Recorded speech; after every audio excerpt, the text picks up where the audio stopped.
Wowcrofty from Wowcrofty's Wired World coming at you. In this Wowcrofty's Wired Wugget, we will be checking out one of the most important things when you start to understand and work with computer networks, the Dynamic Host Configuration Protocol, or DHCP.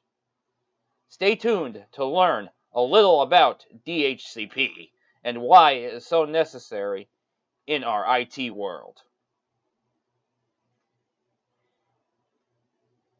First, let's hit up the need-to-know terms.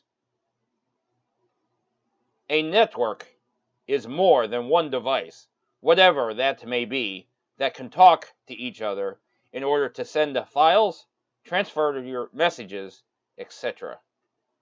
In order to do this, every new thing that joins a network must be using a different Internet Protocol address.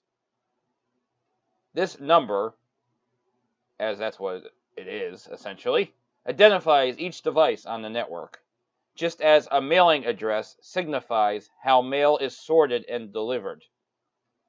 Consequently, no two devices can use the same IP address.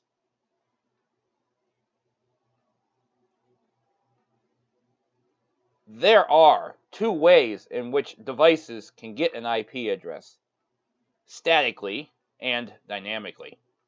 A static configuration means that each thing must be set up manually with a unique IP address. With dynamic addressing using DHCP, however, addressing is done automatically the first time a device connects to the network.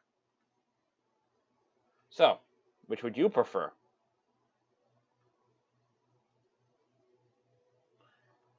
DHCP, though. How does this work? Well, on each network that uses DHCP, there is a dedicated server or a device such as a router or a switch.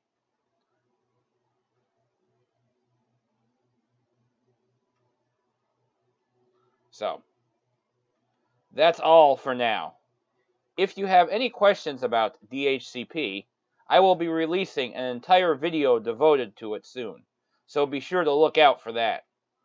Also, you may hit me up on social media if you have any tech-related questions or if you would like to suggest content. The links are in the description. Please like and subscribe if you enjoy what you see, as this helps me out tremendously. Also, support me on Patreon if you can.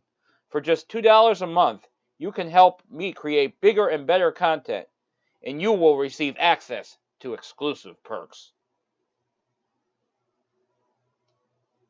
Later all, and remember, stay wired.